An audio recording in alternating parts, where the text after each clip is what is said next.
नमस्कार सभी मेरे प्यारे शिक्षार्थियों का अपने YouTube चैनल भारतीय पाठशाला में स्वागत है। फिर से आप सभी का आपके लिए महत्वपूर्ण क्लास फिर से आपके लिए तैयार है। कक्षा 12 हिंदी साहित्य की जो अंतराभाग है और उससे संबंधित जो पद्य खंड है। पीछे हमने सभी क्लासें लेकर आए थे और उनमें से विद्यार्थियों के लिए अच्छे मार्क्स वाले जो क्लास थी वो ज़रूर उनके लिए साबित हुई। अर्थात जो रिवीजन था उनका समय आकलन करने के लिए उनके लिए बेहतरीन क्लास थी। और ये क्लास भी है वो आपके लिए 100% आपकी रिवीजन क्लास को ध्यान में रखते हुए और तैयारी के लिए अच्छी क्लास है। तो मैं आशा करता हूँ कि जो भी लाइव है वो ज़रूर अपनी उपस्थिति दर्ज कीजिए। जो भी हमारी क्लास को देख रहे हैं वो लाइक कमेंट साथ साथ में करते रहें ताकि हमें वो बड़े आराम से इस का सॉल्यूशन करते रहें और आपको जो भी समस्या है उसका बीच बीच में बताते रहे। तो आप बीच बीच में ज़रूर कमेंट करें। जहाँ पर भी आपको जो चीज़ समझ में नहीं आई है वो चीज़ आप ज़रूर कमेंट के माध्यम से हमें अवगत कराएं। हम उस पर गौर करेंगे और फिर आपको समझाने का भरपूर प्रयास करेंगे। तो हम शुरुआत करते हैं आज की क्लास के साथ। अंतराभाग से जयशंकर प्रसाद जिनके बारे में जन्म है वो 1889 और काशी में हुआ था। तो जन्म के बारे में यहाँ से आपके लिए इम्पोर्टेंट प्रश्न बनता है। और फिर प्रसाद जी का जन्म तो बहुत संपन्न परिवार में हुआ था। ऐसा नहीं है कि वो एक साधारण परिवार से थे, नहीं, वो बिल्कुल एकदम बहुत संपन्न परिवार में हुआ था। लेकिन बदलते समय अब बदलते परिवेश समय में समय चक्र ने उन्हें झकझोर रख कर दिया। अब समय है वो कब बदल जाए आदमी का उसका कोई पता नहीं चलता, लेकिन उनका भी समय है वो इतना बदला कि उन्हें झकझोर करके रख दिया। 12 वर्ष की अवस्था में पिता का देहांत। अब आपसे प्रश्न पूछ ले कितने वर्ष की आयु में उनके पिता का निधन हो गया, तो आपको ध्यान में रखना है 12 वर्ष की आयु में उनके पिता का देहांत अर्थात निधन हो गया।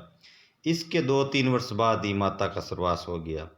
तो लगभग मान लो कि 15 वर्ष की आयु में उनकी माता का भी स्वर्गवास है वो हो चुका था। तो अब हम जानते हैं कि छोटी सी आयु में जब प्रसाद 17 वर्ष के थे तब बड़े भाई शंभु रतन की भी क्या हो गई, मौत हो गई। अर्थात उनके बड़े भाई शंभु रतन है वो भी इस दुनिया से चल बसे। अब बात करते हैं कि अल्प आयु में ही ऋणग्रस्त परिवार का सारा दायित्व प्रसाद के सिर पर आ गया। यहाँ पर सीधी सी बात है कि घर की जिम्मेदारी है वो पूर्ण रूप से किन पर आ चुकी थी, जयशंकर प्रसाद पर आ गई थी। क्योंकि पिता और भाई और माता उनका क्या हो गया था, निधन हो चुका था। इसलिए उन पर क्या आ गई थी, घर की सारी जिम्मेदारी उनके कंधों पर आ गई थी। इन्हीं अवसादों और वेदनाओं का प्रभाव प्रसाद के जीवन की रचनाओं में देखना पड़ा। तो इसी चीज़ को उन्होंने अपने साहित्य के क्षेत्र में उतारा, अर्थात सीधा सा प्रभाव उन पर पड़ गया और इसी वेदनाओं को उन्होंने साहित्य के माध्यम से अपनी रचनाओं के माध्यम से उस वेदनाओं को प्रस्तुत करने का प्रयास किया। केवल 48 वर्ष की आयु में इनका निधन हो गया। अब इनके जीवन काल के बारे में बात करें तो केवल ये 48 वर्ष की आयु में उनका क्या हो चुका था, निधन हो चुका था। प्रसाद जी की विद्यालय शिक्षा केवल 8वीं कक्षा तक ही हो पाई थी। यहाँ पर आपके लिए इम्पोर्टेंट प्रश्न बनता है कि प्रसाद जी की शिक्षा वो कितने यानी कहाँ तक वो पढ़े थे, कक्षा 8 तक ही हो पाई थी, ये ध्यान में रखना है आपको। किंतु स्वाध्याय से उन्होंने समय अध्ययन करके जितनी भी साहित्यिक भाषा थी उन्होंने उनका अध्ययन किया। इसलिए वो बहुमुखी प्रतिभा के धनी प्रसाद मूलतः कवि थे। आपसे पूछ ले प्रसाद किस प्रकार के कवि थे। वो बहुमुखी प्रतिभा के धनी कवि थे, लेकिन उन्होंने उपन्यास, नाटक, निबंध आदि विविध साहित्यिक विधाओं में उच्च कोटि की रचनाओं का सृजन किया। ये भारतीय संस्कृति और जीवन मूल्यों से प्रभावित एवं देश प्रेम से मंडित थे। अब बताओ उन्होंने इसमें किस चीज़ का सृजन किया। साहित्यिक विद्याओं में जो उच्च कोटि की जो रचना की थी, वो एक तो भारतीय संस्कृति से संबंध थी, दूसरी जीवन मूल्यों से प्रभावित, अर्थात वास्तविक जीवन का जो मूल्य होता है उससे प्रभावित देश प्रेम से मंडित रचनाएं थी। ये आपको ध्यान में रखना है। इस दृष्टि से इनका कात्यायनी महाकाव्य कालजी सर्वश्रेष्ठ रचना है।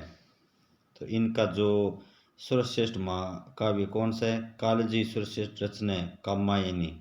ये आपसे पूछ ले प्रश्न में, कात्यायनी है वो कालजयी सर्वश्रेष्ठ रचना है। इनका निधन का बात करें तो 1937 में इनका क्या हो गया था? निधन हो गया था। तो हमने जाना कि वो 48 वर्ष के आयु में ही उनका क्या हो गया था? जीवन काल रहा था, और कम आयु में उनका निधन हो गया था। तो कवि परिचय के बारे में पूछ लें तो आपको उसकी महत्वपूर्ण बातें वो पता चल गई कि उन्होंने अपने जीवन में बहुत ही संघर्ष किया था और अपनी पीड़ाओं का, वेदनाओं का उन्होंने अपने साहित्य के माध्यम से सृजन किया था। अब थोड़ा सा हम इनका साहित्यिक परिचय भी जान लेते हैं। साहित्यिक परिचय परीक्षा में कई बार पूछा जाता है, अगर उनकी कोई रचना आपसे पूछ ली जाए, जैसे झरना, आंसू, लहर, कात्यायनी आदि क्या है? काव्य। तो ये अन्य प्रतियोगी परीक्षाओं के लिए भी तैयारी करने वाला है। ऐसा नहीं है कि ये कक्षा 12 की रिवीजन क्लास है, ये कक्षा 12 की रिवीजन क्लास भी है, और गत आने वाले वर्षों में भी ये आपके लिए इम्पोर्टेंट क्लास रहेगी। जब जब आपको इसकी ज़रूरत पड़ेगी कवि परिचय की, तो आप इस क्लास को देख सकते हैं। और मेरे साथ जो भी लाइव इस क्लास को देख रहे हैं, एक बार ज़रूर कमेंट करें, लाइक करें, शेयर करें, अन्य सभी विद्यार्थियों को भेजें। जो भी इस में अभी जुड़े हैं वो तुरंत अपनी उपस्थिति दर्ज करें। अब बात करते हैं अजातशत्रु, स्कंदगुप्त, चंद्रगुप्त और ध्रुव स्वामिनी। ये इनके प्रमुख नाटक है। ये हर प्रतियोगी परीक्षाओं में, और कक्षा 12 के लिए नहीं, हर इम्पोर्टेंट जो भी प्रतियोगी परीक्षाओं के लिए तैयारी करते हैं उनके लिए भी पूछा जाता है कि अजातशत्रु, स्कंदगुप्त, चंद्रगुप्त, ध्रुव स्वामिनी, इन चारों में से 3 देकर एक अन्य और देकर आपसे पूछ लिया जाएगी इनमें से कौन सा नाटक है वो जयशंकर प्रसाद का नहीं है। अब बात करते हैं कंकाल, तितली, इरावती। ये इनके उपन्यास है। आंधी, इंद्रजाल, आकाशदीप, ये क्या है? कहानी। आपको इनके कहानी संग्रह के बारे में पूछे जाए तो आंधी है, इंद्रजाल है, आकाशदीप है आदि इनके क्या है? महत्वपूर्ण काव्य संग्रह, जिनमें ये कहानी संग्रह है। अब बात करते हैं इस अध्याय या पाठ में जो पद्य भाग से संकलित है, उसमें एक है देवसेना का गीत। कवि जयशंकर प्रसाद के स्कंदगुप्त नाटक से लिया गया है। ये परीक्षा में आपको यहाँ से इम्पोर्टेड है, और हो सकता है ये प्रश्न यहाँ से आपको देखने मिल ही जाए कि देवसेना का गीत किन की रचना है, और या पूछ लिया जाए जयशंकर प्रसाद के किस नाटक से संकलित है। तो यहाँ पर आपको ध्यान रखना है, देवसेना का गीत स्कंदगुप्त नाटक से संकलित है। और इसमें किसका वर्णन किया गया? इसमें मालवा के राजा, जो मालवा के राजा थे, बंधु वर्मा की बहन देवसेना। अब यहाँ पर एक प्रश्न और बनता है कि देवसेना किसकी बहन थी? तो देवसेना है वो बंधु वर्मा की बहन थी। तो उसमें देवसेना के किस प्रकार का वर्णन किया गया? देवसेना का निराशा एवं वेदना की अभिव्यक्ति है। यानी इस में गीत में देवसेना की एक तो निराशा और दूसरी जो उसकी वेदना, जो पीड़ा है, उस पीड़ा को इस गीत के माध्यम से अभिव्यक्त करने का कवि के द्वारा सार्थक प्रयास किया गया है। ये बात आपको इम्पोर्टेंट ध्यान में रखनी है। यहाँ से 3-4 प्रश्न बनते हैं, वो मैंने आपको नोट करवा दिए हैं, आप ज़रूर इन पर नोट करना। अब देवसेना सोचती क्या है? देवसेना सोचती है कि अब जीवन के अंतिम पड़ाव पर मुझे पीड़ा मिली। अब वो पीड़ा कैसे मिली? वो स्कंदगुप्त से क्या करती थी? प्रेम करती थी, और उसने उसके सामने प्रस्ताव भी रखा, लेकिन स्कंदगुप्त है वो जो इस अध्याय में दिए हुए किसी अन्य से प्रेम करता था, इसलिए उसने उस प्रस्ताव को अस्वीकार कर दिया। तो देवसेना को इससे वो क्या मिली? वेदना मिली। और जीवन के अंतिम समय में, यहाँ उसका उद्देश्य क्या है कि जीवन के अंतिम समय में देवसेना के समक्ष वापिस स्कंदगुप्त ने प्रस्ताव रखा उससे विवाह करने का, तो वो इससे क्या हो जाती है? पीड़ित हो जाती है। तो इसलिए उन्होंने उसको यहाँ पर स्वीकार नहीं किया। तो यही पीड़ा है वो उसके जीवन में बनी रहती है, यही वेदना है, यही पीड़ा है देवसेना की, और देवसेना के गीत से ये लिया गया है। अब बात करते हैं जयशंकर प्रसाद का दूसरा गीत है कार्नेलिया। ये चंद्रगुप्त नाटक से लिया गया है। अब यहीं पर कंफ्यूजन है कि देवसेना गीत है वो स्कंदगुप्त से लिया गया है, और कार्नेलिया का गीत इन्हीं के नाटक चंद्रगुप्त से लिया गया है। तो चंद्रगुप्त से कौन सा लिया गया है? कार्नेलिया। और इसमें कार्नेलिया भारत के प्राकृतिक सौंदर्य का वर्णन करती है। अरे ये कार्नेलिया कौन है? सेल्यूकस के सेनापति की जो पुत्री है उसका नाम है कार्नेलिया। ये कहाँ से भारत को निहार रही है? तो ये भारत को निहार करते हुए भारत देश की सुंदरता का, उसकी विशेषताओं का वर्णन करते हुए इस गीत में बताने का प्रयास किया।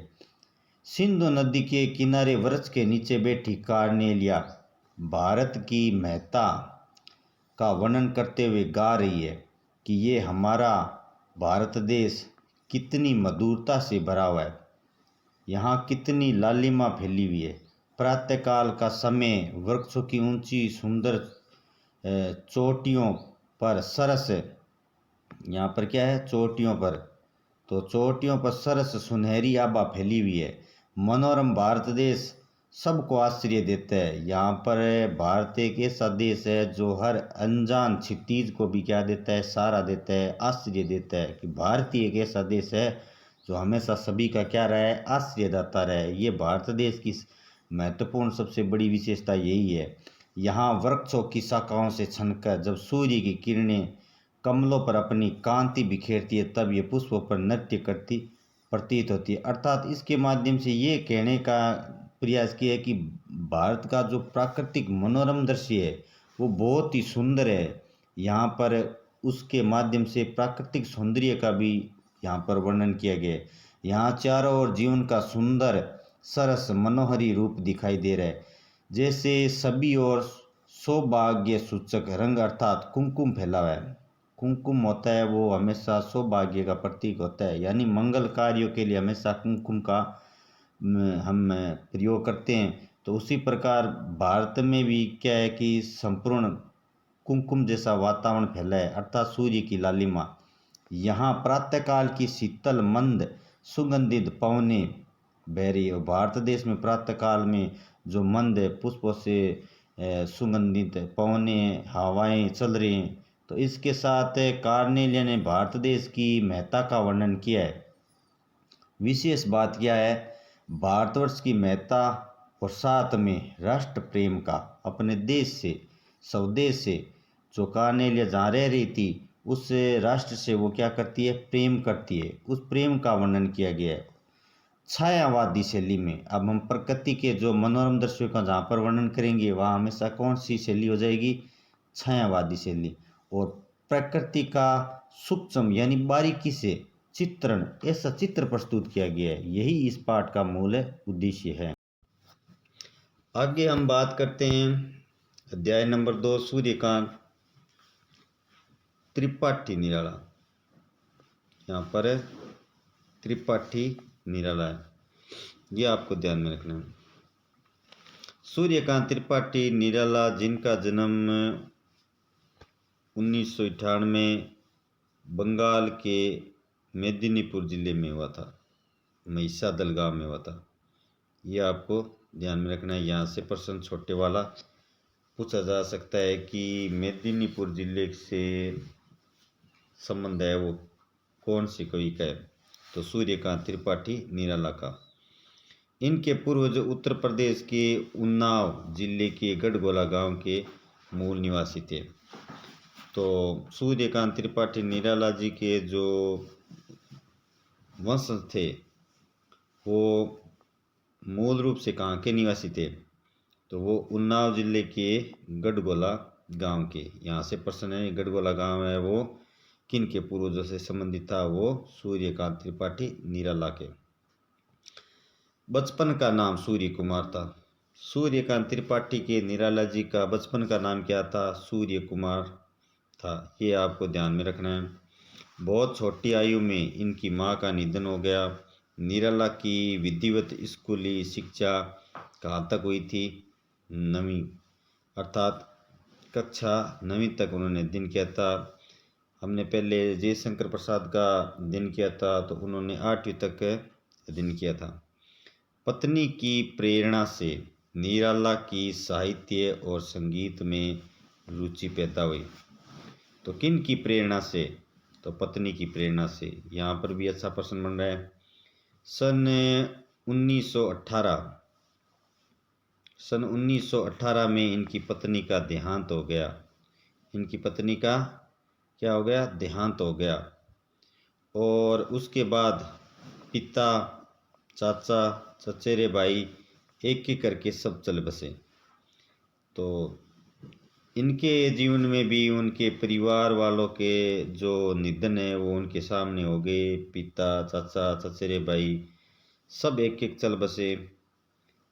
पत्नी की मृत्यु के बाद, यहाँ पर क्या नाम है, पत्नी, तो पत्नी की मृत्यु के बाद, पत्नी के मृत्यु के बाद एक पुत्र और एक पुत्री पर कवि ने अपना सारा स्नेह है वो उड़ेल दिया। क्या कर दिया, उड़ेल दिया। किंतु देवयोग से विवाहिता पुत्री सरोज भी चल बसी। पुत्री है वो भी क्या, देवयोग से चल बसी। पुत्री सरोज की मृत्यु ने निराला को भीतर तक झकझोर कर दिया। यानी भीतर से उनको किसने तोड़ दिया, भीतर से उनकी पुत्री है वो सरोज की मृत्यु ने उनको भीतर से झकझोर दिया, अर्थात बुरी तरह से तोड़ दिया। पुत्री को स्मृति में निराला ने, यानी पुत्री की स्मृति में, पुत्री की स्मृति याद में निराला ने सरोज स्मृति। अब ये जो सरोज स्मृति नामक कविता है वो किसने, सूर्यकांत त्रिपाठी निराला ने, और किसकी स्मृति में लिखी, वो अपनी पुत्री सरोज की स्मृति में लिखी। यहाँ से आपके लिए इम्पोर्टेंट प्रश्न है वो परीक्षा के लिए बन सकता है। अपने जीवन में निराला ने मृत्यु का जैसा साक्षात किया था उसकी अभिव्यक्ति उनकी कविता में दिखाई देती है। मतलब कहने का तात्पर्य ये है कि उन्होंने अपने जीवन में जो अपने परिवारजनों के सदस्यों या पुत्री मतलब जो साक्षात रूप में देखा था, उसी चीज़ को उन्होंने अपनी अभिव्यक्ति यानी विचारों को कविताओं में प्रकट कर दिया। यानी उनको साक्षात रूप कविता में बताने का प्रयास किया गया। कवि निराला जीवन भर अभावों और दुखों को झेलते हुए सन 1961 में स्वर्ग सिधार गए। तो यहाँ पर है जो 1898 इनका जन्म है, ये यहाँ पर आपको ध्यान में रखना है। 1898 में इनका क्या हो गया था, जन्म, और 1961 में ये इनकी क्या हो गई, मृत्यु। और जीवन भर उन्होंने किन चीज़ों का सामना किया, एक तो ये एक अभाव में रहे और दुखों का सामना करते रहे। ये आपको इसमें ध्यान रखना है। किस चीज़ का ध्यान में रखना है आपको, इस चीज़ का आपको ध्यान में रखना है। तो अभावों से सबसे अधिक ग्रस्त कौन थे, तो निराला जी थे। ये आपको इसमें ध्यान रखना है। हिंदी की छायावादी एवं स्वच्छंदवादी कविता के प्रमुख स्तंभ निराला ने मुक्त छंद का प्रवर्तन किया, यानी ये छायावादी कवि कहलाए। और उसमें उन्होंने स्वच्छंदतावादी कविता के प्रमुख स्तंभ निराला ने मुक्त छंद का प्रयोग किया, यानी अपनी कविताओं में मुक्त छंद का जो प्रभाव है वो निराला जी की कविता में हमें देखने मिलता है। तो मुक्त छंद के भी ये क्या थे, प्रोक्तक अर्थात प्रवर्तन करने वाले थे। इनका साहित्य निराला रचनावली से कितने खंडों में प्रकाशित है? 8 खंडों में प्रकाशित है। कितने? 8 खंडों में। ये आपको ध्यान में रखना है कि प्रश्न पूछ ले कि निराला रचनावली है वो कितने खंडों में प्रकाशित है, तो 8। अब हम बात करते हैं सरोज स्मृति की। सूर्यकांत त्रिपाठी निराला की प्रसिद्ध कविता, ये इनकी क्या है, प्रसिद्ध कविता सरोज स्मृति में कवि अपनी बेटी सरोज की मृत्यु के बाद उसके विवाह के समय का स्मरण कराए। किसके समय का स्मरण कराए? विवाह के समय का स्मरण कराए। ये कविता में ध्यान रखना। ये कविता एक शोक गीत है। वेरी वेरी इंपॉर्टेंट क्वेश्चन है कि सरोज स्मृति कविता क्या है? ये एक शोक गीत है जो निराला के द्वारा कविता में संकलित है। सरोज स्मृति हिंदी काव्य रचना में अपने ढंग का एकमात्र शोक गीत है। कवि निराला ने वात्सल्य भाव जो पुत्री के प्रति था, उस भाव से पूरित होकर अपनी पुत्री की मृत्यु पर लिखी इस कविता में करुणा व वेदना को प्रमुखता दी है। तो सरोज स्मृति में कवि ने किस चीज़ की प्रमुखता दी है? एक तो करुणा और वेदना को।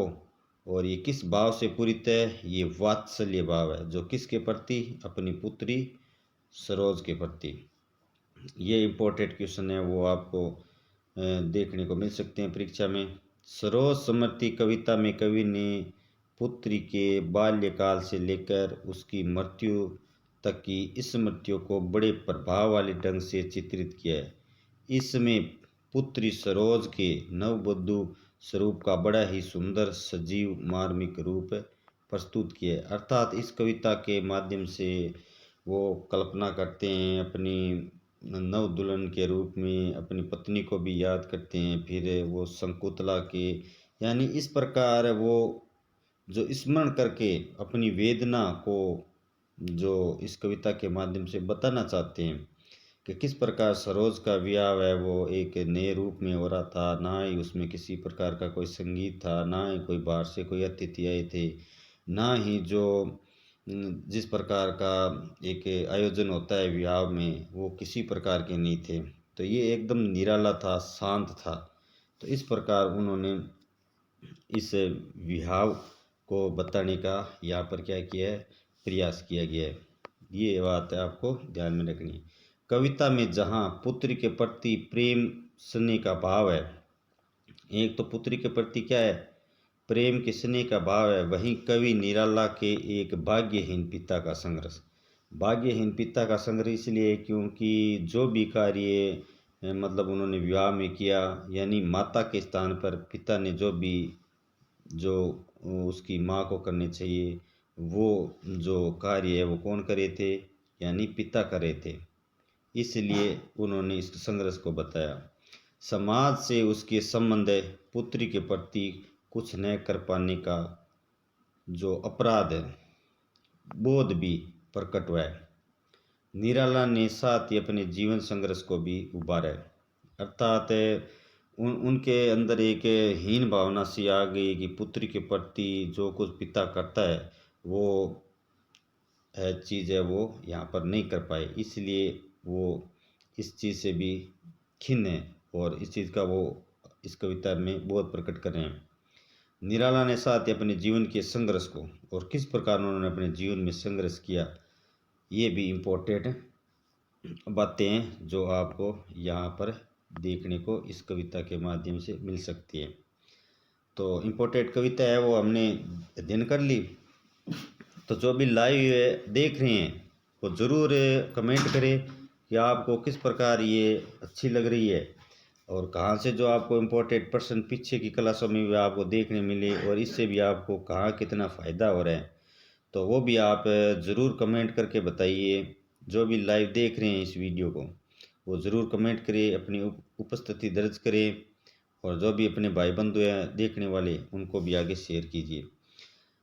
तो इन्हीं अध्यायों में से आपको छोटे वाले प्रश्न, रिक्त स्थान से वस्तुनिष्ठ प्रश्न, ये आपको यहाँ से देखने मिल जाएंगे। साथ ही में आपको कवि परिचय से, उनकी रचनाओं से जो और उस पाठ का मूल प्रतिपाद्य या जो कविता का मुख्य उद्देश्य है, वो भी आपको देखने को मिल सकता है। तो आप हर प्रकार से इनके अध्ययन से अपना 100% है वो एग्ज़ाम में दे सकते हैं। हमारा कहने का तात्पर्य यही है। इसी चीज़ से आपको यहाँ पर फ़ायदा होगा। और फिर आपने क्या अध्ययन किए, कितना अध्ययन किए, और कहाँ आप कुछ भूल गए हो, उसका रिवीजन आपको कितना पकड़ में है, इस इम्पोर्टेंट से ये आपके लिए क्लास है वो महत्वपूर्ण है। बात करते हैं सच्चिदानंद हीरानंद वात्स्यनिज्ञ। मैं पहले ही आपको इस में सबसे पहले बात ये ध्यान दिलाता हूँ कि इनका नाम है वो आप ज़रूर याद कर लें। एक तो पूछ ले कि आगे का पूरा नाम क्या है, तो सच्चिदानंद हीरानंद वात्स्यनिज्ञ, ये आपको सही रूप में लिखना आना चाहिए। क्योंकि आपको वर्तनी की दृष्टि से जब इसको आप शुद्ध नहीं लिखते हो तो वहाँ पर भी आपके नंबर है वो कट सकते हैं। तो इनका नाम है वो आप 2-3 बार लिख के अच्छी प्रैक्टिस कर सकते हो। सच्चिदानंद हीरानंद वात्स्यनिज्ञ, आगे का पूरा नाम। अब हम जानते हैं कवि परिचय। आगे का मूल नाम तो सच्चिदानंद हीरानंद वात्स्यनिज्ञ है, ये बात हम जान गए। उनका जन्म कुशीनगर, जो कहाँ है, उत्तर प्रदेश, देवरिया में मार्च 1911 में हुआ। किंतु उनका बचपन है वो कहाँ बीता, लखनऊ, श्रीनगर और जम्मू में बीता।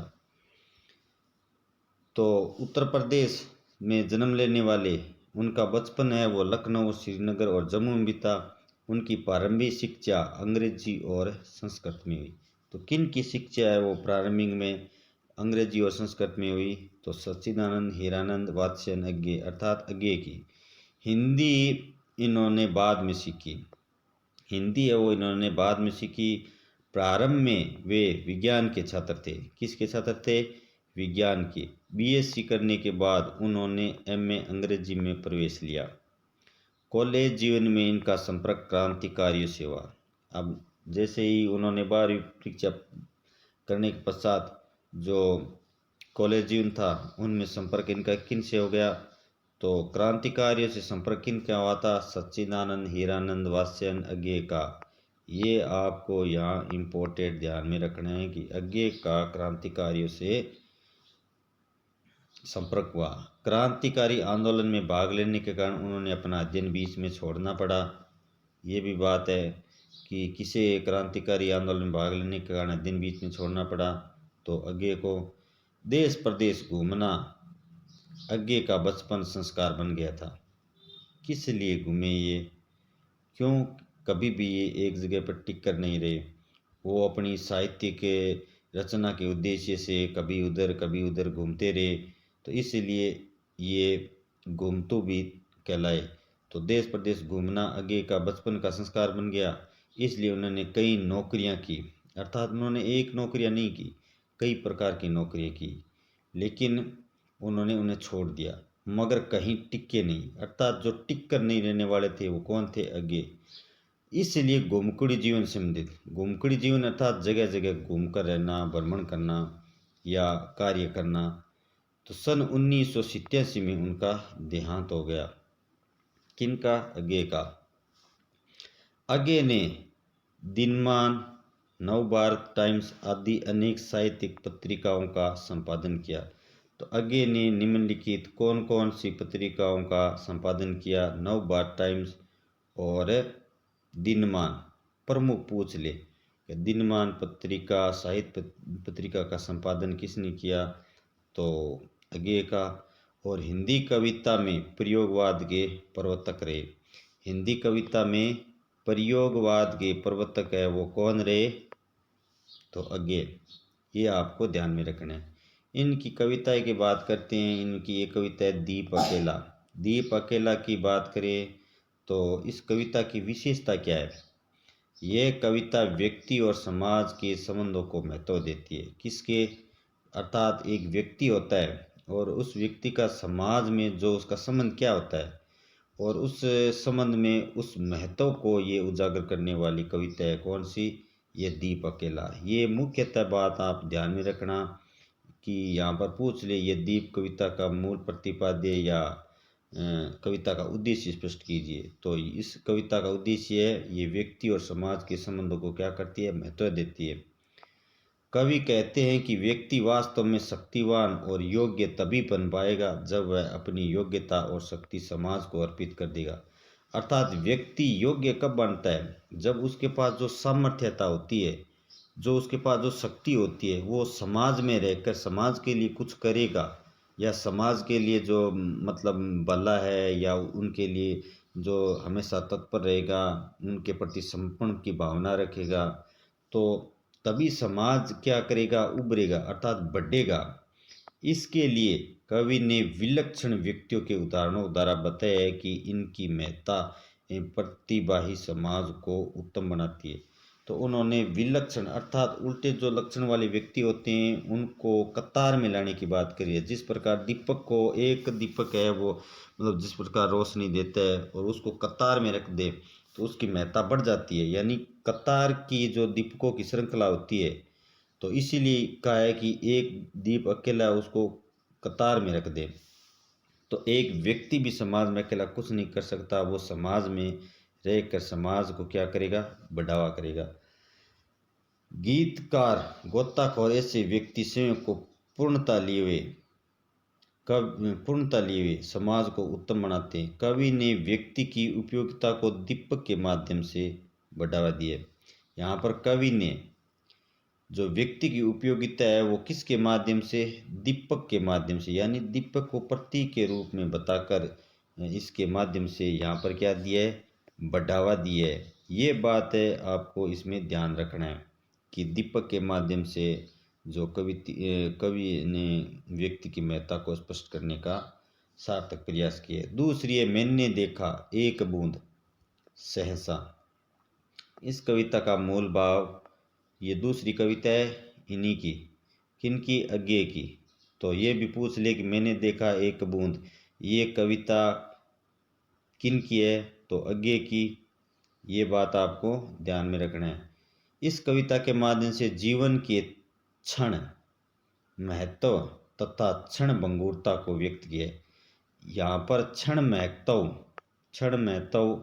और क्षण भंगुरता से तात्पर्य क्या है कि ये जीवन का जो पल पल है वो सभी के लिए उसके महत्व के बारे में बताया कि कितना महत्व है। और फिर ये क्षण में हर वस्तु हर चीज़ है वो नष्ट हो जाती है।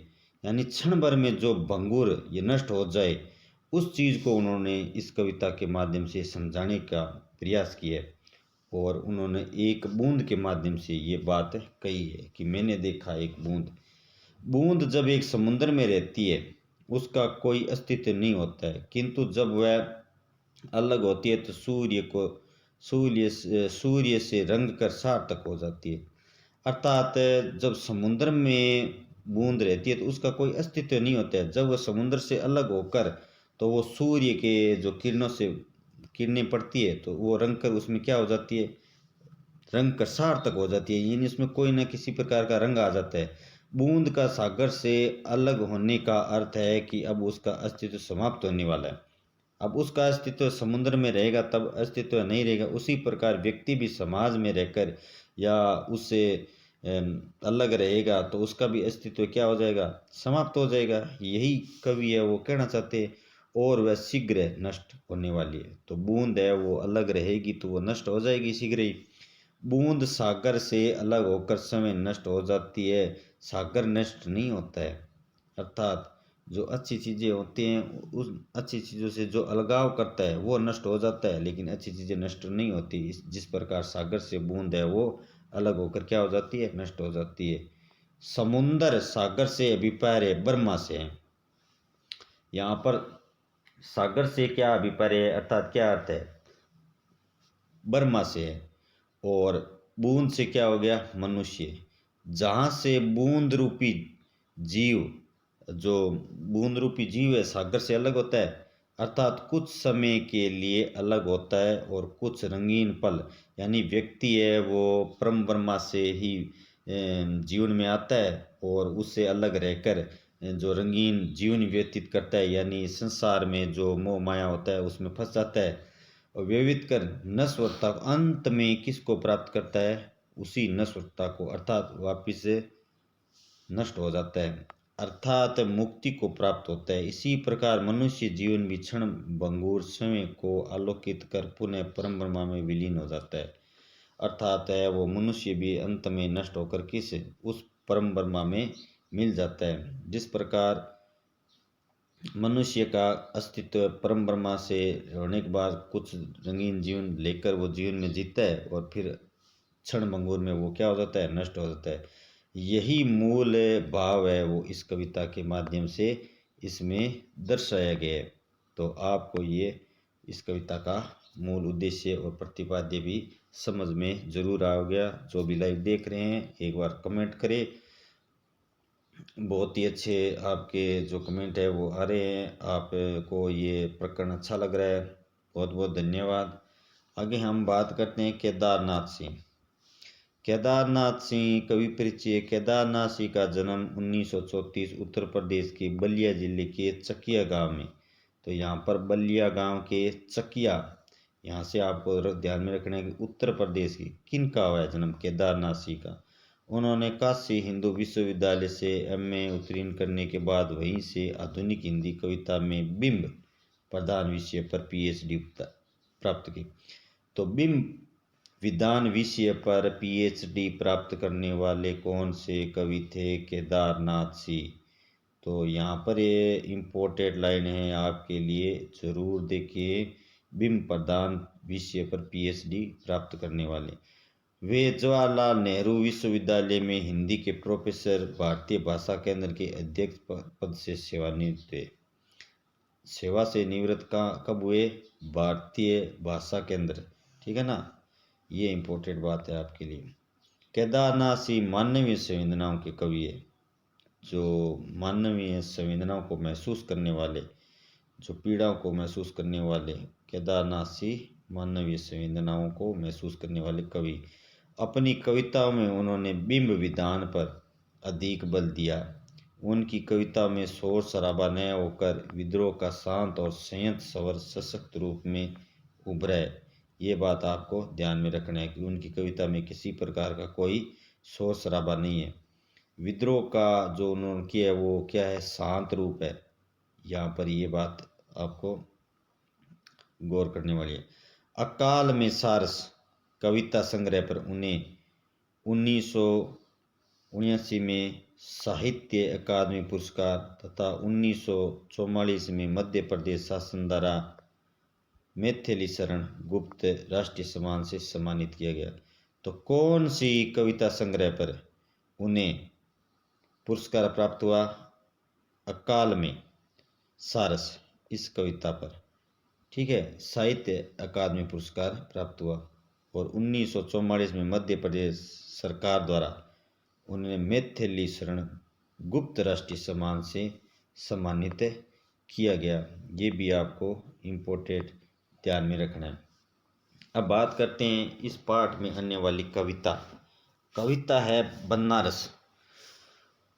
इसका शीर्षक क्या है, कविता का प्रतिपाद्य। बनारस शहर से जुड़ी मिथ्य अर्थात झूठी आस्था, एक तो है बनारस शहर से झूठी जो आस्था जुड़ी है, और काशी और गंगा के सानिध्य से मोक्ष की प्राप्ति। और दूसरी बात है कि काशी और गंगा के सानिध्य से अर्थात समीपता से किसकी प्राप्ति होती है, मोक्ष की। आस्तिक जो जिसमें विश्वास करता है उस भावना का वर्णन कर वहाँ के मिले जुले रूप को प्राचीनता और बड़े ही भव्य के साथ दिखाना है। अब मूल रूप से इस कविता का प्रतिपाद्य आप यही हैं। इस प्रश्न का जो भी अगर प्रश्न पूछ ले तो यही इसका मूल उद्देश्य है कि एक तो वहाँ बनारस में क्या थी, मिथ्य की आस्था थी, और फिर वहाँ पर जो काशी और गंगा के सानिध्य से किस प्रकार जो आस्था रखने वाले हैं उसकी मोक्ष की प्राप्ति होती है। और फिर वहाँ पर जो प्राचीनता देखने मिलती है हमें, कहाँ पर सबसे प्राचीनता हमें दिखती है बनारस, और वहाँ पर जो विविधता, ये सब कहाँ पर है, बनारस में। तो यहाँ से पूछ ले बनारस किसके लिए प्रसिद्ध है, इन चीज़ों के लिए बनारस है वो प्रसिद्ध है। साथ ही सांस्कृतिक जीवंतता और आधुनिकता का मिला जुला रूप दिखाना कवि का लक्ष्य रहे। अब एक तो सांस्कृतिक जो जीवन है, और फिर जो वो सांस्कृतिक जीवन किससे मिला है, जो आज के समय आधुनिक समय में उसका मिला जुला रूप हमें देखने कहाँ मिलता है, बनारस में मिलता है। ये भी आपको यहाँ पर ध्यान रखना है। दूसरी कविता दिशा। दिशा कविता का मूल आशय, ये कविता बाल मनोविज्ञान पर आधारित है। तो आपको केदारनाथ से की पूछ ले कि कौन सी कविता है वो बाल मनोविज्ञान पर आधारित है, तो ये दिशा कविता है वो बाल मनोविज्ञान पर आधारित है। यहाँ से इम्पोर्टेंट प्रश्न बनता है। इसका मूल भाव भी हम जान ले, प्रत्येक व्यक्ति का अपना यथार्थ होता है, यानी उसकी एक सच्चाई होती है। बच्चे अपने ढंग से यथार्थ को सोचते हैं।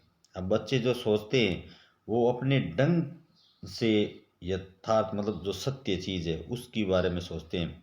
बच्चे की पतंग जिस ओर उड़ रही थी उससे उसी तरह हिमालय का उत्तर दिशा में प्रतीत होने लगी। बच्चे बाल सुलभ आत्ममुग्धता से ऐसी बातें करते हैं, उनसे बहुत कुछ सीखा जा सकता है। अर्थात कवि ने पूछा पतंग उड़ाते बालक से कि हिमालय किधर है, तो जिस दिशा में पतंग उड़ रही थी बच्चे का जवाब है वो यही आया कि जिधर पतंग उड़ रही है उधर ही हिमालय है। तो यहाँ पर कवि ने बच्चे की बाल मनोविज्ञानता का क्या किया, अध्ययन किया, और बच्चे हैं वो जैसा सोचते हैं वैसे ही यथार्थ रूप में प्रकट कर देते हैं। ये बात इस कविता के माध्यम से हमें देखने को मिलती है। अब हम बात करते हैं रघुवीर साय। कवि परिचय। रघुवीर साय का जन्म 1929 लखनऊ उत्तर प्रदेश में हुआ। इनकी संपूर्ण शिक्षा लखनऊ में हुई। ठीक है, संपूर्ण शिक्षा कहाँ हुई, लखनऊ में। रघुवीर साय पेशे से क्या थे, पत्रकार थे। इम्पोर्टेंट, पेशे से क्या थे, रघुवीर साय पत्रकार थे। आरंभ उन्होंने प्रतीक में सहायक, ये प्रतीक है वो जिन्होंने उसमें उन्होंने क्या की थी, सहायक संपादक के रूप में काम किया था। यानी सहायक संपादक के रूप में कार्य कहाँ किया था, प्रतीक में किया था। फिर वे आकाशवाणी के समाचार विभाग में रहे, ठीक है ना, बाद में रहे। सन 1990 में उनका निधन हो गया। ठीक है। रघुवीर साय नई कविता के कवि है। हर कवि की अपनी अपनी एक पहचान है। ठीक है। तो रघुवीर साय है वो किस कविता के कवि है, और केदारनाथ किसके कवि है। तो हर कवि की अपनी अपनी एक मानवीय संवेदनाओं से जो प्रेरित है वो कौन थे, केदारनाथ से। इन और रघुवीर साय नई कविता, इनकी कुछ कविताएं अज्ञे द्वारा संपादित दूसरा सप्तक में संकलित है। किन की कविताएं अज्ञे के द्वारा संपादित दूसरा सप्तक में संकलित है, तो रघुवीर साय की कविताएं। यहाँ से जो प्रश्न है वो इसमें आपको देखने को मिल सकते हैं, तो आप जरूर देखें। वसंत आया, इनकी कविता है, एक तो वसंत आया कविता और दूसरी है तोड़ो कविता। तो यहाँ से पूछ लीजिए रघुवीर साय की कौन कौन सी कविताएं, एक तो है वसंत आया और दूसरी तोड़ो कविता। ये आपको इसमें ध्यान रखना है। तो अब हम बात करते हैं थोड़ा सा कि वसंत कविता है। वसंत कविता का क्या है कि आधुनिक जीवन शैली मानव की व्यक्त शैली को प्रस्तुत करती है। अपनी भागदौड़ की जिंदगी में व्यक्ति अपने जीवन के छोटे छोटे खुशी के पल को खोता जा रहा है। प्रकृति परिवर्तन अपने साथ त्योहार और खुशी लाती है, जिससे व्यक्ति की भागती जिंदगी में दो पल खुशियों के आए। वसंत आया कविता ने यही बताया है कि जब किसी पेड़ पर कोयल कूकती है या पेड़ से गिरे पीले पीले पत्ते दिखाई देते हैं, तब कैलेंडर देखकर पता चलता है कि वसंत का महीना चल रहा है। यानी कवि को आभास होता है, कब होता है कि जब एक तो कोयल है कूकती है, जब वो पेड़ों से पीले पीले पत्ते हैं वो झड़कर, तो वो उस उद्देश्य से क्या देखता है, कैलेंडर, और उसी से सोचता है कि वसंत का महीना चल रहा है। और दफ्तर की छुट्टी से और कैलेंडर की तारीख से वसंत पंचमी के त्यौहार का बोध होता है। इसमें यही बात बताइए। फिर क्या कहा है कि जैसे भागती जीवन शैली ने सहज आनंद की अनुभूति में खलल पैदा कर दिया हो। आधुनिक जीवन शैली में मनुष्य का जीवन नीरस एवं भाव शून्य हो गया। उसने समय नहीं सोचा था कि एक दिन ऐसा आएगा आएगा कि उसे कैलेंडर देखकर जानना पड़ेगा कि वसंत आया है। यानी आज का मनुष्य, उसे समय परिचित नहीं होता है कि वसंत का आगमन कैसे होता है। या तो वो अंदाज़ा लगाता है पीले पत्तों से या फिर कैलेंडर देखकर। यही इसके माध्यम से। और तोड़ो कविता में क्या बताया गया है कि ये रघुवीर साय की कविता है, ठीक है ना। उसका अर्थ होता है तोड़ना, किसी भी चीज़ बंधन या रूढ़ियों से तोड़ना। यहाँ पर मतलब पत्थर को तोड़ने का उद्देश्य प्रतीक रूप में किसी एक रूढ़िवादी जो चीज़ें हैं उनको तोड़ना समाज में, यही बात है इसके माध्यम में बताइए। अब हम बात करते हैं तुलसीदास। तुलसीदास के बारे में अध्ययन करते हैं कि तुलसीदास का जन्म 1532 उत्तर प्रदेश के बांदा जिले के राजापुर गांव में। बहुत ही आसान और सरल है, हम कई बार पढ़ चुके हैं तुलसीदास के जन्म के बारे में। उनके पिता का नाम आत्माराम दुबे, माता का नाम तुलसी देवी था। तुलसी का जन्म कहाँ हुआ था, एक मूल नक्षत्र में हुआ था। और उनके परिवारजन वाले उसे अशुभ नक्षत्र में पैदा होने के कारण बालक तुलसी को माता पिता ने जन्म से ही क्या कर दिया, त्याग दिया। सोचा कि ये एक अशुभ नक्षत्र में पैदा हुए हैं, इसलिए उन्होंने उनको त्याग दिया। इसीलिए बालक तुलसी का जीवन घोर कष्टों में बीता। बचपन में ही माता पिता से विछो अर्थात अलग हो गए हो जाने के कारण उन्हें भिक्षाटन अर्थात भिक्षा मांगनी पड़ी और भिक्षा मांग कर जीवन यापन करना पड़ा। और बाद में उनका संपर्क है वो किन से हुआ, बाबा नरहरि दास ने। और उनका लालन पोषण भी उन्होंने किया और उन्हें शिक्षा दीक्षा के साथ राम भक्ति का मार्ग भी बताया। और उन्होंने शिक्षा दीक्षा के साथ किसका बताया, राम भक्ति मार्ग। तुलसीदास का विवाह दीनबंधु पाठक की पुत्री रत्नावली से हुआ। तो यहाँ पर पत्नी पूछ ले तुलसीदास जी की कौन थी, रत्नावली थी। पत्नी के प्रति आसक्ति अर्थात बहुत ही ज़्यादा उनको लगाव था। और किस प्रकार उनकी पत्नी ने उन्हें बाद में फटकार लगाई से, उनकी फटकार से गृह त्याग की कथा प्रसिद्ध है। इसके पीछे एक बहुत ही पौराणिक कथा भी प्रसिद्ध है, किस प्रकार उसकी पत्नी रत्नावली ने उन्हें फटकार लगाकर राम की ओर अग्रसर किया, यानी राम भक्ति की ओर। तो पारिवारिक जीवन से विरक्त होने के बाद वे सबसे पहले कहाँ गए, काशी, चित्रकूट, अयोध्या आदि तीर्थों में भ्रमण करते रहे। सबसे पहले कहाँ गए, काशी में। सन 1574 अयोध्या में उन्होंने रामचरितमानस की रचना प्रारंभ की। अब रामचरितमानस की जो उन्होंने रचना की, जो शुरुआत की थी वो कहाँ से की थी, ये प्रश्न आपके लिए इम्पोर्टेंट है। तो उन्होंने रामचरितमानस की रचना की शुरुआत है वो अयोध्या से की थी, ठीक है, जिसका कुछ अंश उन्होंने काशी में लिखा। ये भी पूछ ले कि रामचरितमानस के जो कुछ अंश थे वो तुलसीदास जी ने कहाँ लिखे, तो वो अंश उन्होंने लिखे काशी में। बाद में वे काशी में रहने लगे और वहीं पर सन 1623 में उनका क्या हो गया, निधन हुआ। उनका यहाँ पर संकलित क्या है, यहाँ पर संकलित है भरत राम का प्रेम, ये क्या है, और फिर दूसरा है पद। उसमें उन्होंने क्या बताया, ये कविता तुलसीदास द्वारा मतलब एक अच्छी रचित है, जो रामचरितमानस के कौन से कांड से ली गई है, ये आपसे प्रश्न पूछा जा सकता है। तो वो अयोध्या कांड से ली गई है। राम जब वनवास पर चले जाते हैं तब भरत, वशिष्ठ मुनि जो भी उनके स्वजन होते हैं उनके सहित चित्रकूट उनसे मिलने जाते हैं। कौन जाते हैं? भरत जाते हैं, ठीक है। वहाँ एक सभा एकत्रित होती है। वहाँ पर वशिष्ठ मुनि अपनी बात कह चुके होते हैं। फिर भरत अपने भाई राम से कहने के लिए खड़े होते हैं। यानी जिस जो बात है वो पहले वशिष्ठ मुनि कह देते हैं, यानी पूरा सार बात का वो बता देते हैं कि क्या क्या घटनाक्रम है।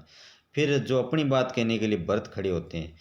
भरत है वो भाव भाव अकुलता से क्या होते हैं, रोने लगते हैं और राम के मधुर स्वभाव की प्रशंसा करते हुए कहते हैं कि मेरे स्वामी राम ने कभी अपराधी पर भी उन्होंने क्रोध नहीं किया। बचपन से ही वे मुझे अत्यधिक स्नेह देते थे। यानी भाइयों में वो किसे स्नेह देते थे? भरत को। विधाता को ये बात शायद सहन नहीं हुई, इसलिए उन्होंने हमारे भाइयों में क्या कर दिया? विछो। किसके माध्यम से? माता के कटु वचनों से, जो उन्होंने अपने पिता से मांगे थे। ये बात है वो कह रहे हैं और अपने आप को निरपराधी घोषित करें कि मेरा इसमें कोई किसी प्रकार का कोई स्वार्थ नहीं था। यही बात है वो इसके माध्यम से। और दूसरे जो पद है वो माता कौशल्या के संबंधित राम से जो पुत्र स्नेह वात्सल्य भाव से पीड़ित है, वो उसे बुलाने का प्रयास कर रही है। उनके घोड़े हैं या उनकी जो जगह हैं उससे संबंधित करके बताने का प्रयास किया गया है। तो इम्पोर्टेंट बातें हैं वो आपको यहाँ से मैंने बता दी है। अब हम बात करते हैं मलिक मोहम्मद जायसी। इनका जीवन परिचय। मलिक मोहम्मद जायसी का जन्म 1492 में अमेठी उत्तर प्रदेश के जायस गांव में। जायस गांव से संबंधित कौन है? जायसी। जायस के कारण ही वे क्या कहलाए? जायसी। जायसी अपने समय के पहुंचे हुए संत और सूफी साधक माने जाते हैं। सूफी साधक कौन माने जाते हैं? जायसी। वे उदार सूफी संत होने के साथ साथ संवेदनशील कवि भी थे। क्या थे? संवेदनशील कवि भी थे। उन्होंने सैयद अशरफ और मेहंदी शेख बुरहान का उल्लेख अपने गुरु के रूप में किया है। तो जायसी ने अपने गुरु के रूप में किन किन का उल्लेख किया है? उन्होंने एक तो सैयद अशरफ और मेहंदी शेख, ये यहाँ से आपके लिए इम्पोर्टेंट प्रश्न बन सकता है, वो ध्यान में रखिए। जायसी का निधन 1542 में हुआ। जायसी भक्तिकालीन सूफी प्रेम मार्गी शाखा के सर्वश्रेष्ठ और प्रवर्तक कवि माने जाते हैं। ये लाइन आपके लिए बड़ी इम्पोर्टेंट है। सूफी प्रेम मार्गी शाखा के सर्वश्रेष्ठ कवि कौन माने जाते हैं? तो जायसी। और सूफी प्रेम मार्गी शाखा के सर्वश्रेष्ठ प्रवर्तक कौन माने जाते हैं? तो भी जायसी। उनका पद्मावत प्रेमाख्यानी अर्थात प्रेम से है, प्रेम परंपरा का सर्वश्रेष्ठ प्रबंध काव्य है। तो यहाँ पर ये कौन सा काव्य है? पद्मावत है उनका जायसी द्वारा रचित प्रेमाख्यान और प्रबंध काव्य है। इसमें भारतीय लोक कथा, किसकी कथा है? भारतीय लोक कथा अर्थात हिंदू समाज की प्रसिद्ध ऐतिहासिक घटना को आधार बनाकर मनुष्य शैली में, मनुष्य अर्थात मानव शैली में अवधी भाषा में काव्य रचना की है। तो उनकी रचना का आधार क्या रहा है? यानी कौन सी शैली? मनुष्य शैली। और भाषा पूछ ले तो कौन सी, अर्थात ये कौन सी भाषा में लिखा गया है? तो वो अवधी भाषा में। इम्पोर्टेंट जो फैक्ट है आपके लिए मैं बता रहा हूँ, अवधी भाषा में। पद्मावत, अखरावट और आखिरी कलाम। अखरावट, आखिरी कलाम जायसी की प्रमुख कृतियाँ हैं, जिनमें पद्मावत उनकी प्रसिद्ध प्रमुख आधार है। और उनके प्रसिद्धि का प्रमुख आधार क्या है? पद्मावत है। ये बात आपको इम्पोर्टेंट ध्यान में रखनी है कि पद्मावत है वो उनकी प्रसिद्धि का प्रमुख कारण रही है। अब बात करते हैं इस पाठ्य में सम्मिलित 12 मासा। 12 मासा का अर्थ एवं अभिप्राय क्या है? 12 मासा का अर्थ 12 महीनों की कथा से है। 12 मासा का अर्थ क्या है? 12 महीनों की कथा से है। 12 मासा मूलतः विरह प्रधान के लोक संगीत है। यानी 12 महीनों में जो विरह के रूप में जो नायिका के द्वारा जो गीत गाए गए हैं उनको यहाँ पर संकलित किया गया है। वह पद्य या गीत जिससे 12 महीनों की प्राकृतिक विशेषताओं का वर्णन, यानी प्रकृति में क्या घटता है, किस प्रकार ऋतुएं आती हैं कौन से महीने में, उसी प्रकार जो विरहिणी है उसकी विरह व्यथा है वो बढ़ती रहती है। तो उसको माध्यम बनाकर यहाँ पर वीरहणी ने बारहमासा का जो कथा है वो कवि के द्वारा बताने का प्रयास किया गया है। वीरहणी के मुख से कराया जाता है। जाय सी द्वारा रचित पद्मावत में वर्णित 12 मास हिंदी का संभवतः पहला 12 मास है। कौन सा है? पहला 12 मासा है, जिसमें राजा यहाँ पर रतन सेन की पत्नी नागमती अपनी पति के प्रदेश चले जाने और वापस लौट कर नहीं आने पर वर्ष भर 12 महीनों का विरह संताप, जो संताप वीरणी को रहता है, उन्होंने उसको प्रकृति के माध्यम से व्यक्त करती है। यानी प्रकृति में जो ऋतुएं आती रहती हैं, जैसे फागुन का मास है, चैत्र का मास है, श्रावण का मास है, हर महीने में जो उसकी विरह की व्यथा बढ़ती है वो उसी को आधार बनाकर अपनी विरह व्यथा का वर्णन करती है। सर्दी की ऋतु में प्रत्येक मास की अलग अलग विशेषताएं एवं विरह की अग्नि का सूक्ष्म वर्णन 12 मास में प्रस्तुत हुआ है। 12 मासा प्राकृतिक सौंदर्य एवं विरह हृदय की उदात्त भावनाओं एवं चेष्टाओं का अनुपम काव्य है। ये बात आपको इसमें ध्यान में रखनी है। तो हमने जान लिया जायसी की प्रमुख रचनाओं के बारे में और उनके मूल कविता का प्रतिपाद्य भी क्या है वो भी। अब हम बात करते हैं विद्यापति के, जिनका जीवन परिचय। विद्यापति का जन्म 1380 में मधुबनी विहार बिस्पी गांव में किनका जन्म हुआ था? विद्यापति का।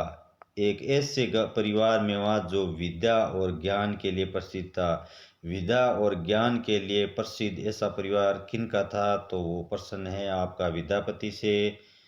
और उनके रचना काल के बारे में तो वो क्या है कि आश्चर्यदाता के राज्यकाल के अनुसंधान के आधार पर, मतलब हम रचना काल कैसे जान सकते हैं? उन्होंने किसी के शरण में रहकर उसी के आधार पर, यानी मतभेद है उनके बारे में, तो उनके आधार पर जन्म और मृत्यु का अनुमान लगाया। यानी वो किसी की शरण में रहे, आश्चर्य में रहे, उसी के आधार पर उनके जन्म और मृत्यु का अनुमान लगाया गया है।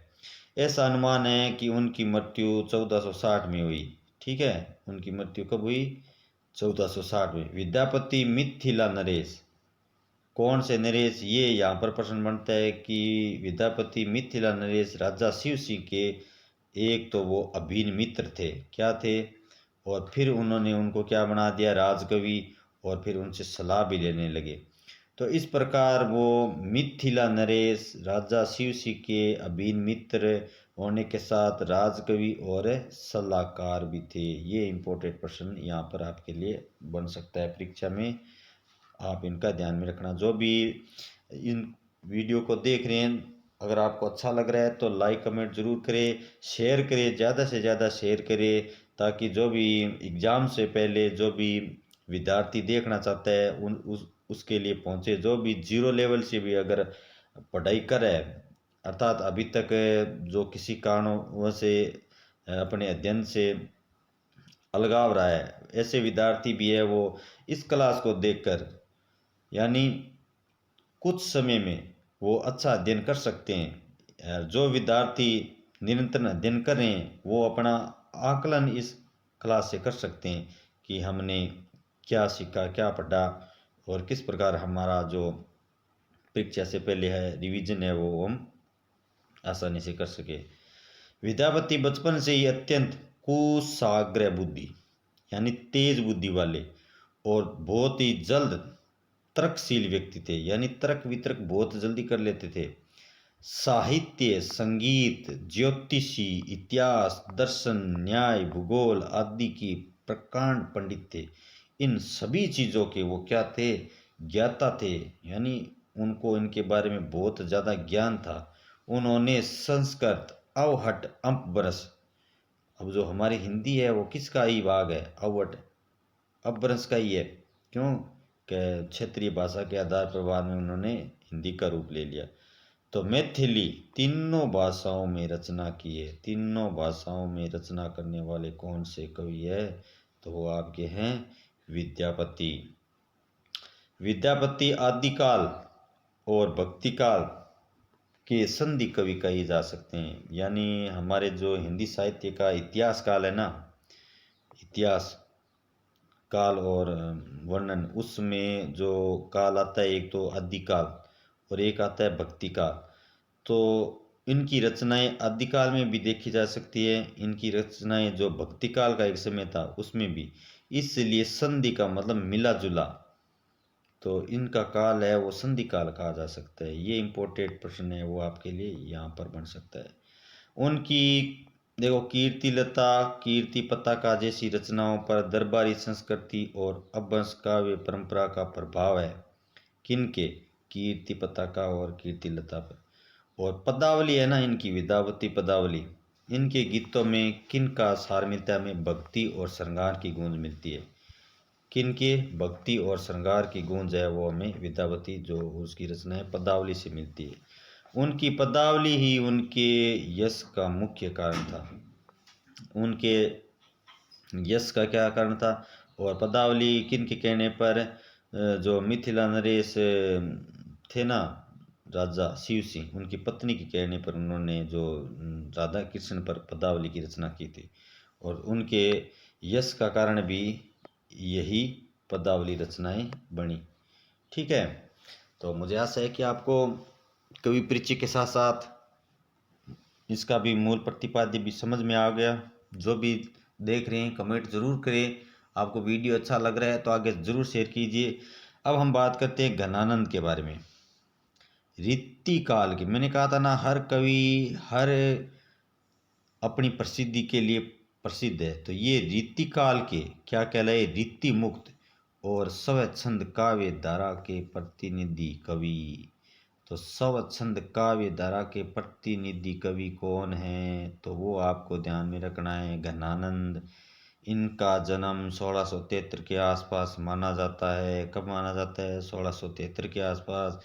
वे दिल्ली के बादशाह मोहम्मद शाह के मीर मुंशी थे। इम्पोर्टेंट प्रश्न बन सकता है यहाँ पर।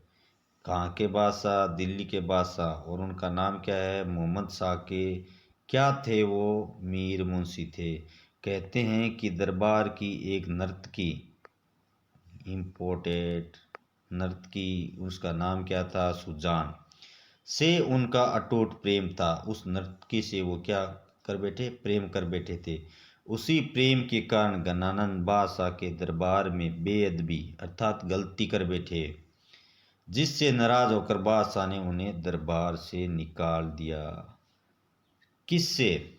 सुजान से। और कौन? घनानंद। और बादशाह पूछे तो मोहम्मद शाह।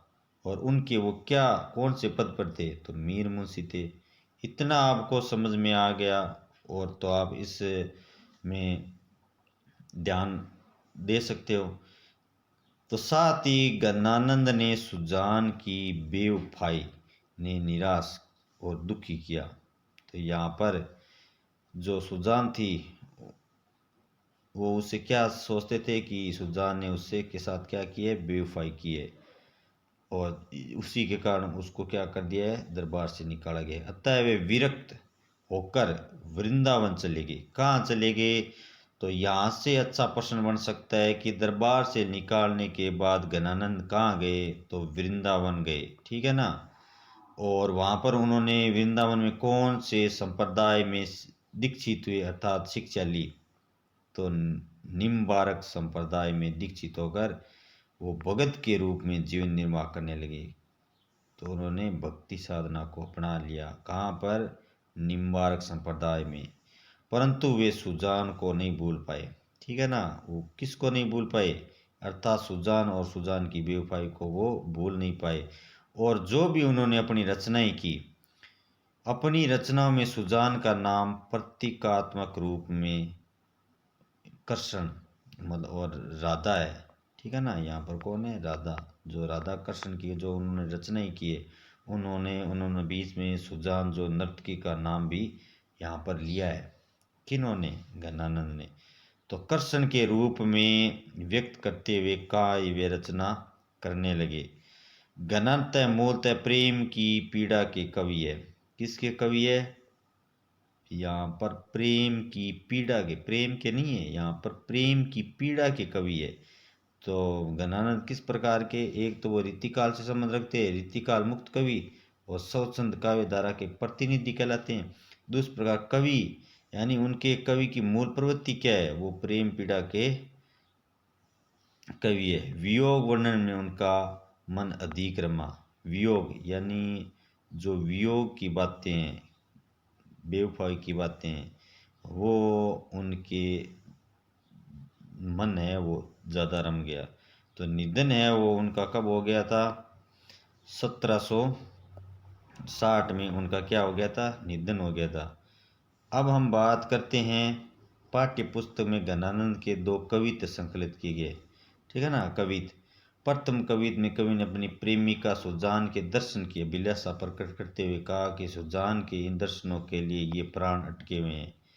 यानी वो कहना चाहते हैं कि अभी भी अभिलाषा है कि सुजान उनसे मिले और उनके दर्शन के लिए उसके प्राण हैं वो जीवन में अटके हुए हैं, ठीक है ना, ये बात कहना चाहते हैं।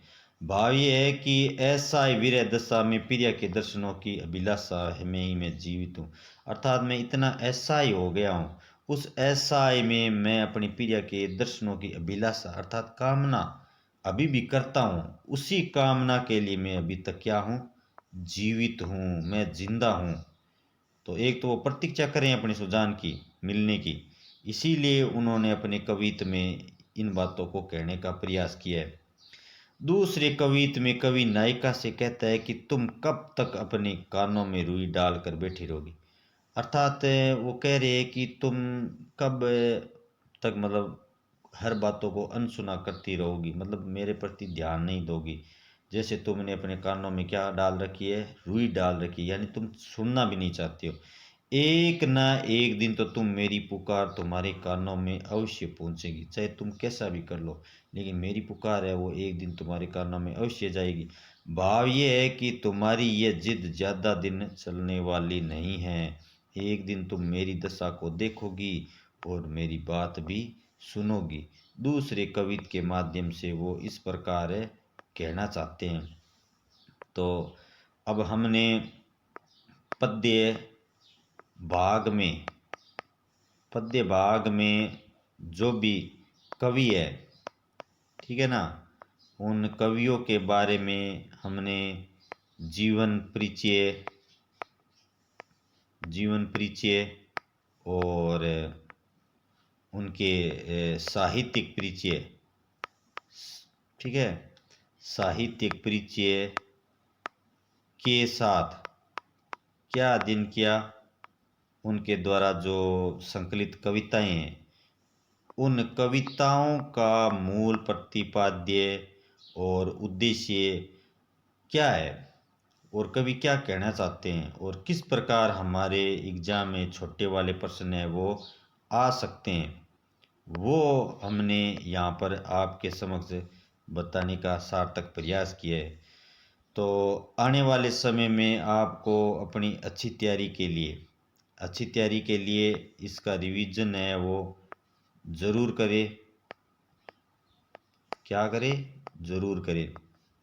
ये बात है मैं आपको बताना चाहता हूँ कि अच्छी तैयारी के लिए बार बार रिवीजन करना बहुत ही ज़रूरी है, और जिन्होंने अच्छी तैयारी कर रखी है वो अपना रिवीजन है वो आकलन कर सकते हैं। तो इसी के साथ मैं आज अपनी ये क्लास है वो पूर्ण करना चाहता हूँ कि आपको अगर अच्छी लगी है तो ज़रूर बताइए। और इससे संबंधित जो आगे का भाग है, आगे का भाग कौन सा है, पद्य भाग तो हम अध्ययन कर लिए, और यहाँ पर अब आपका बच गया कौन सा, गद्य भाग है वो आगे हम उनके जो लेखकों के बारे में जीवन परिचय और उनकी रचनाओं के बारे में अध्ययन करेंगे, और व्याकरण का भी जो इम्पोर्टेंट इफेक्ट है वो भी आपके समक्ष लाएंगे जल्द। तो आप लाइक और शेयर और कमेंट ज़रूर करें। मैं आशा करता हूँ कि आपको ये क्लास अच्छी लग रही है। इसी के साथ मैं विदा लेता हूँ। ओके, धन्यवाद।